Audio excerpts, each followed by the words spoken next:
How did you meet Prophet T.B. Joshua? Thank you very much. It happened, I worked with Crown Merchant Bank years back. So I was transferred from Lagos to Kano, where I stayed for like 3 years or more. Then they wanted us to return to Lagos, but I decided to stay in Kano because I've started a little business and I've been connected with some people. So while I was in Kano, something tragic happened to me. My house got burnt, the whole house from up down. And even, I look at the injury I sustained at that time. So, as an African, what do you expect? Somebody was behind it. You know how Africans think. So, not. What's your name? What's that? This was 1995. Okay.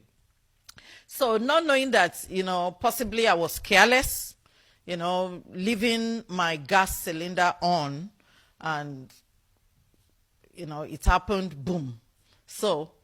So I was in the hospital for some time. Then afterwards, I came back to Lagos. So while in Lagos, I met some people who believe that, let's go to synagogue. That, in synagogue, who was behind it and how to forge ahead.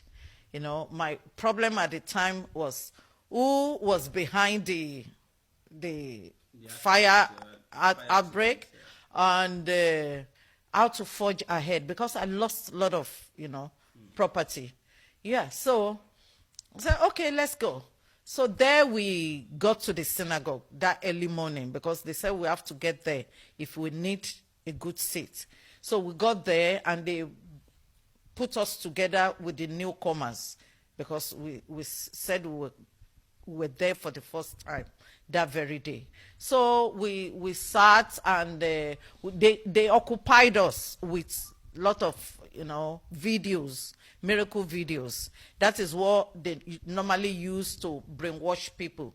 They want you to see something in order to be prepare your mind and to click into it. True, it's miracle happening. So, but you don't know how they came about that preparation of that case, videos. You don't know. But all you see is, the miracle. Hey, they came yesterday and today they are healed. So all of us, we just, it was like hype. Hey, yeah, I think we have gotten to a place where we'll be delivered and be helped. I was not asked if I was a Christian or if I was a Muslim. So also meant all the people that came there, nobody asked them either they are Christian or are you ready to receive Jesus? Nobody. So we just sat there. So for miracle. While we were there, if you want to go to the toilet, of course, there is toilet. If you want to go and eat, there is canteen. So then in the evening, we were there from 6 till 6 in the evening. Then they said this evening service is starting. So when we waited, somebody came forward. His name was Benson, because it's late now. He came forward to open the service. So they asked us to close our eyes. Then while he was praying, another person took the microphone, because I had a different voice. So I just opened one eye to see, out of curiosity, to see who the next speaker was. Then I just saw somebody right in front of me, looking at me as I opened one eye. So this person was just looking at me. The way he was looking at me, his eyeballs, his beard, reminded me of something. I looked at him, I said, it's like I've seen this face somewhere. Then, after some seconds, he walked away. So then, while he was talking, my mind was goggling where I've known him. Then I remember that 2 weeks before that time, I was in a dream in my grandmother's house. So while I was there, I was just getting out of the house. Then I saw somebody standing right in front of our house. He was holding an office jacket, a file. So he asked me that he was looking for somebody, the name written on the file. I checked the file, but I don't know. So I asked him to go to the neighborhood. So then I tried to return the file from him because I collected it. While I was returning it, the file fell. So then I said, oh, I'm sorry. So I saw that some sheet of paper flew out of the file. But I noticed that, those sheets of paper bore my own handwriting. I have a, kind of handwriting. Look at my handwriting. So it's my daddy's handwriting that I took. So, I said, then I looked at him. I said, where did you get this paper of mine into another file that does not belongs to me? He didn't say anything, was just look at me. Anyway, I packed it and returned it to him, and I left him. So while walking, a distance, I looked back. I saw him still on the same spot, looking at me. Then I kept going until someone woke me up. That, why are you sweating inside the AC? So, anytime I wake up, I try to remember the dream I had. So then, since I don't know, I just forgot. So he was the one. So in my mind, I thought possibly God has sent him to me. Okay. You understand? Okay. So not knowing that it's, satanic manipulation. So then, after the service went till around 9:30, 10. So after the service, one of the disciples came to me, Ore, and said, I should wait behind. They want to see me. I said, okay. So me too, of course, I want to see him, because I was not a Christian. I was just floating. I don't know God. I have no relationship with God. So I was just seeking miracle. So I waited. He did not see me for 3 days. I was just in the synagogue waiting. So on the 3rd day, I was getting upset. I told Ore that, well, I need to go home. So around 12 midnight, around after 12, was when they came to call me and some other people that have been waiting, so that it was ready to see us. I asked Ore, don't you people sleep around here?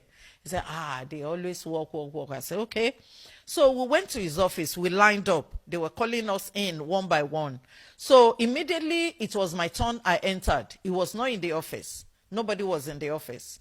So I only saw, one portrait of Jesus Christ on the wall. So I faced the Jesus Christ. I was just, praying. Then somebody touched me say, hey, have you seen me in the dream before? Before I could even answer, he has written something. This is the type of thing he wrote. Something Arabic. This is scribbling. So he just wrote it and gave it to me. Say, take it home, put it under your pillow. You will get message from me. That was how. Who was that person? T.B. Joshua. Okay. Was he the one you saw in the dream? He was the one I saw in the dream. And it was still the same person who you saw? Still the same person. Earlier, before they called you into the office? Yes, still the same person. Yeah, we're talking about T.B. Joshua here. Okay. The man in the synagogue, also known as Fatai. So I took that paper and I went home. What I usually do that time was to eat and sleep. Then some of my people were asking me, why do you sleep so much? You don't go out. I said, I'm expecting visitor. So it was like a joke. So then on the 3rd day, in my sleep, I saw a big snake trying to bite me. So I shouted, hey! Then I quickly raised my legs up. Then it was like T.B. Joshua just floated into the room and asked me, why are you shouting? I heard your voice. Today I asked myself, how did he add my voice? There's a connecting point under my pillow that connected us. Is an occultic, connection. He gave me to put it on that was in dream, right? That was in, So then I said, there is snake in the room. He said, where is the snake? I said, look. So he bent down to look under the bed. Then he brought us something like a worm. He said, don't worry, it cannot hurt you. Not knowing that TB Joshua was a snake and also the one, playing the savior. So in the morning, I was so happy. See, we are saying all this so that you miracle seekers will be very careful. Some people, people are ready to jump into conclusion. Those people that do not start this interview with us, they will say, it's money. Hey, see, what we are doing is more than TB Joshua. I have no problem with TB Joshua. What I'm doing is about you who are seeking miracles up and down. What I'm saying to you is that... Okay, we'll get to that one at the end. Let's quickly talk about the rape incident, because that was what attracted me to want to talk to you. Okay, yeah. So, because we need to say it. It's for us to know God. Because if I know God, I wouldn't have fallen into this one chance. So then after that, I ran back to the synagogue to tell him the situation of thing, my dream. Yeah. He was so happy. He asked me, what can you say about me? And later I got to see that in the book of Mark 7:28, where Jesus was asking his disciples. So this guy is trying to duplicate Jesus Christ. You can imagine him giving himself the name Joshua, the name of Christ. So I told him what he wanted to hear, that wow, So he said, okay, what do I want to do at that time? I said, I want to go back to Kano to get married and to continue my business. He said, is that really what you want to do? I said, yeah. So he said I should go and wait for him. So because he was busy seeing a lot of people, I waited. After like an hour, he called me back again, asking me the same question, and I gave him the same answer. All right. So he gave me 3,000 naira. Of 1995. Yes, 96. 96 now. Yeah. He gave me 3,000 naira. I didn't solicit for it. People should be careful who you collect things from, because these are the ways they initiate you. They use sex, money, and food to initiate people. So then I took the money because my company, my director, own Okada here. So I don't usually pay. So I just jump into Okada here back to Kano. So while I was going, he gave me calendar, he gave me sticker, he gave me his picture, and he gave me his telephone number. But at that time, there was no, mobile. So all this telephone, to get across it's not easy. So when I went back to Kano, okay, it started from inside the plane. I just put my head on the rest, just to, think about what happened for the past few days. Then suddenly I had my name called by his voice. I looked back, but it wasn't there. So you weren't sleeping? No, I wasn't. So I thought maybe, I was just hallucinating or something. So I just moved on. When I got to Kano, I hung the calendar, put the sticker and move on with my life, trying to. But I saw that each time I sleep, I find myself back in the synagogue, in my sleep, walking, and I tried calling him. By that time, was your leg already healing? No, I've been healed now. Okay. I've been healed bodily. Okay. It's just, this psychological, thing. It's like somebody is against me, somebody is behind, all these troubles. Those were the things that took you to church. That took me. I wasn't sick bodily. Okay. So then, so I started seeing myself in the synagogue. So I would go to NITEL office and to make call, but it wasn't easy. So what I did was that I jumped into Okada here and back to Lagos. So when I got to Lagos, they called me Kano lady. I was much younger, I was much younger, and they took me through the back door. Bosse Agbaire took me through the back door. My coordinator changed from Ore to Bosse.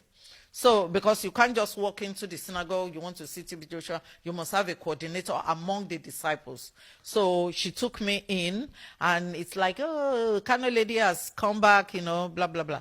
So they brought me to his office, and I told him all my experiences, that maybe there's some things I've not done, because I'm still not really having peace of mind.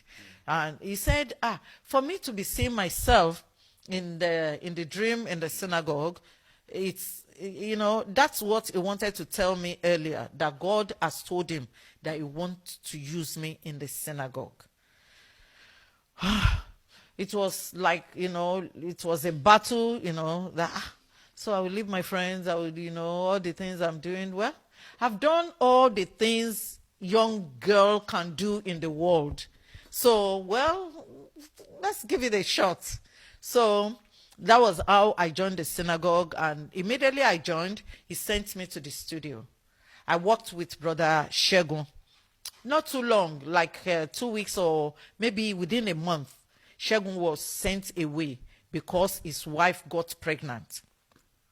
Then I took over the studio leadership. So we were working. I usually don't go to his office because I was relatively. Sorry, did you say Shegun was sent away? Yeah. Or did he take a leave because he wanted to go and take care of his wife? No, I saw that they were having problems. He was not happy with Mr. Shegun. So, and I asked, what's happened? Say his wife is pregnant, that Baba is complaining that why should he still pregnate his wife, after all the children he has had. So inside myself, their family, but nobody could say anything. So, and it was sent away, Then maybe it's possibly because of hype that I came, or I don't know. But I was doing my job, and I usually don't go to his office. I only saw him 2 times within 2 weeks.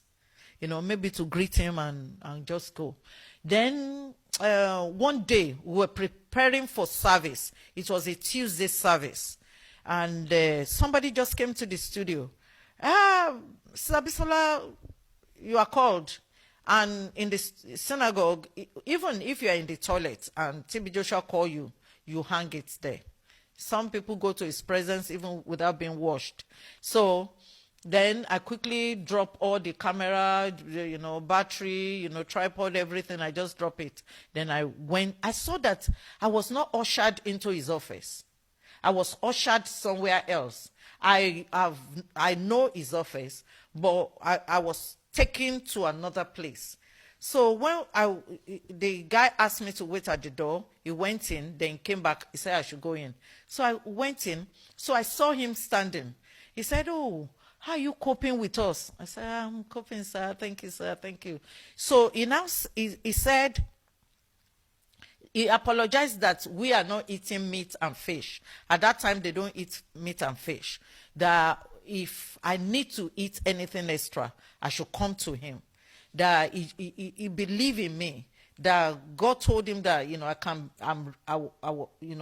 I'm reliable. So that's why he puts me in the studio. If anybody mess around in the studio, I should come and report to him. And I should just be, that's how he touched me.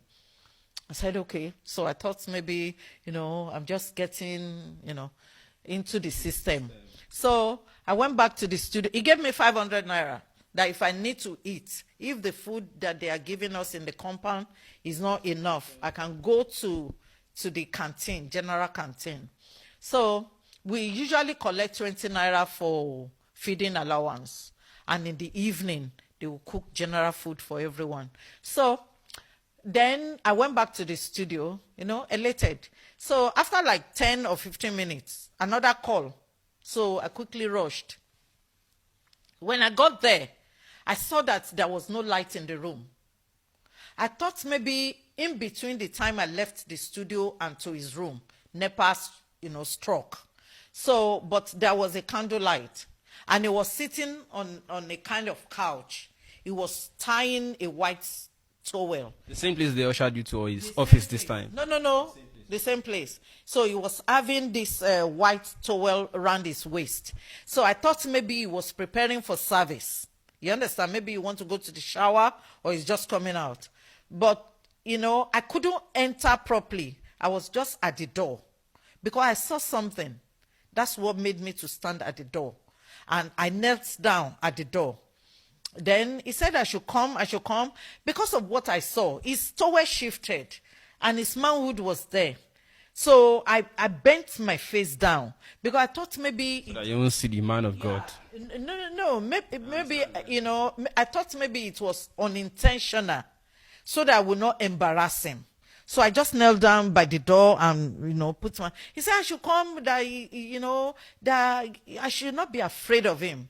That when I was outside, I should just come, that he trusts me, that he will be father to me. So as I was just saying, yes, sir, he stretched out and dragged my hand. So why I knew it was intentional was that as he dragged my hand, he placed my hand on his, on his... The man of God. Not on the man of God. I understand. On his manhood. So, and he was using my hand to massage. So I stiffened. You held tightly to the the man of God. No, I didn't hold on to him. It's like, somebody hold you and drag you, but you were resisting it. Yeah, okay. You were reluctant. Because number one, I was thinking that this is not that I was a saint then, but I was thinking that this holy ground, if I do this, what about those people waiting outside for miracle? I believe that this is a sin. If this happened, he may not be able to. That's my own mentality. So, meaning that unbeliever is even better than, quote, believer. But after some time, he now said, okay, I should go. We should go to the service. Then, Did he have a wife then? He was married.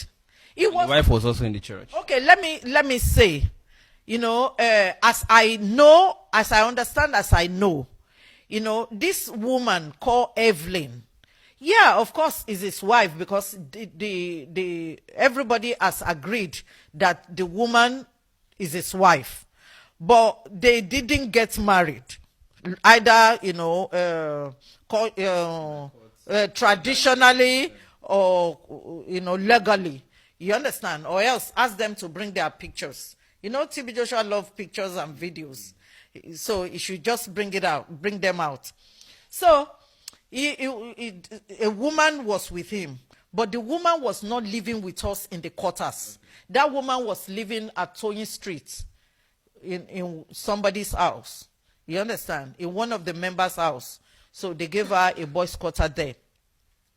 So, then I left the room to go to the to the service. But while I was going, I saw some girls standing by the door.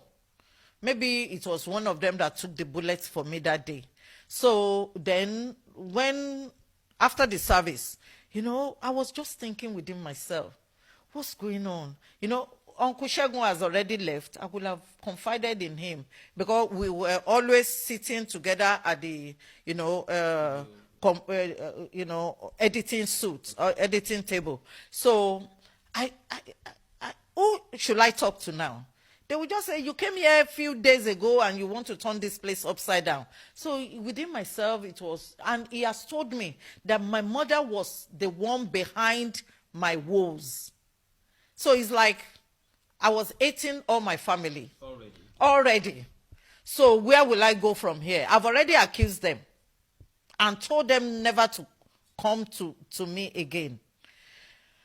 So I just, I was just keeping it to myself. So after the service, he called me. Asked, how was the service? All is well. Hope your battery didn't get lost. No. Okay, everybody should go and shower.